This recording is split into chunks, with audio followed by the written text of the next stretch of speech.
మొత్తం మనల్ని ఫాలో అవుతా ఉందంటే అది నరేంద్ర మోడీ గారు ప్రపంచవ్యాప్తంగా యోగాకు తీసుకొచ్చిన గుర్తింపు. 11వ యోగా ప్రపంచ దినోత్సవం జరిగితే విశాఖపట్నం కేంద్రంగా చేయాలని కోరినప్పుడు ప్రపంచం మెచ్చే విధంగా ఆ కార్యక్రమాన్ని చేశాం. 30 రోజులు ప్రజారోగ్యం కోసం యోగాని గ్రామాల్లో ప్రాక్టీస్ చేపించాం. 2,18,00,000 మంది పాల్గొన్నారు.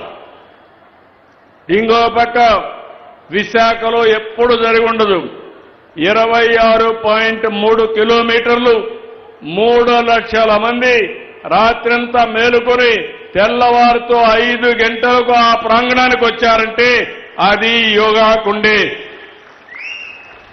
విశిష్టత. 2 గిన్నీస్ వరల్డ్ రికార్డ్స్ వచ్చాయి, 25 అదర్ రికార్డ్స్ వచ్చాయి.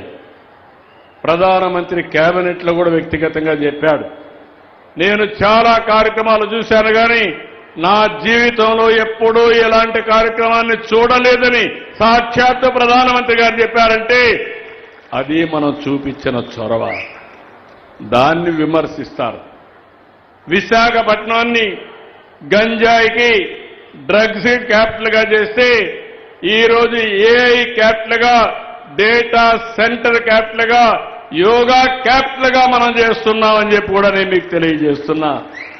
దందాలు లేవు, భూ కబ్జాలు లేవు. మీరు ఈ విషయం గుర్తుపెట్టుకోవాలి. విశాఖపట్నంలో మీరు చూశారు రిషికొండ 500 ఎకరాలు.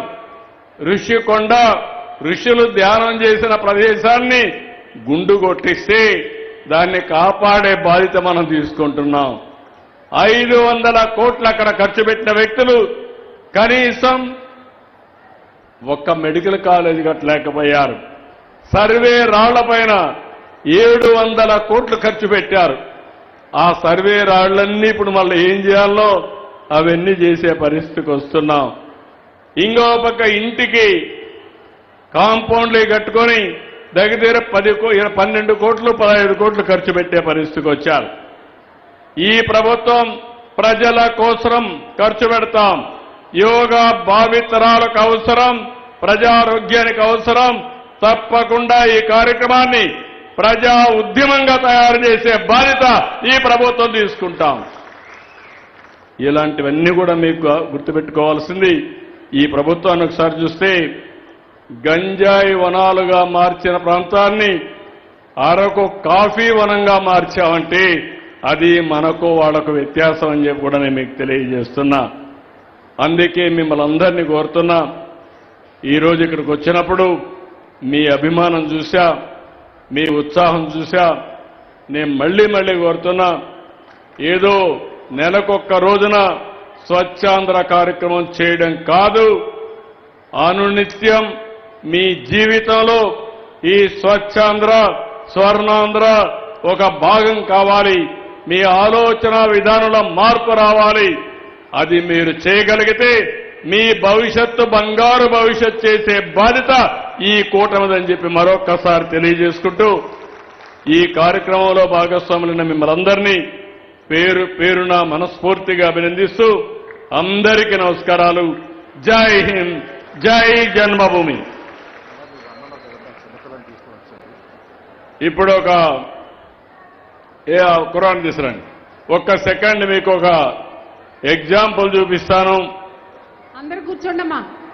ఒకే ఒక సెకండ్ తీసురా. కూర్చోవాలి, అందరూ కూర్చోవాలి ప్లీజ్.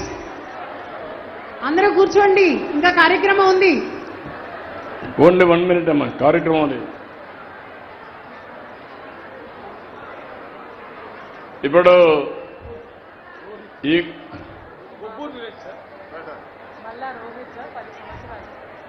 మల్లా రోహిత్ అబ్బాయి 10 సంవత్సరాలు.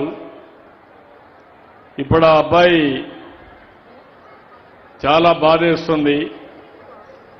ఈరోజు మీరు చూస్తున్న దానికి కారణం ఒకటి జెనెటిక్స్ ప్రాబ్లం, రెండోది చిన్నప్పుడు ఇలాంటివి వస్తే ముందుగానే గుర్తించగానే మనం జాగ్రత్తలు తీసుకుంటే అలాంటి పిల్లలకు రాకుండా చేసే పరిస్థితి వస్తుంది. నేను వచ్చిన తర్వాత ఒకటే ఆలోచించి ఇలాంటి వాళ్ళకి ఇబ్బందులు ఉంటాయని 4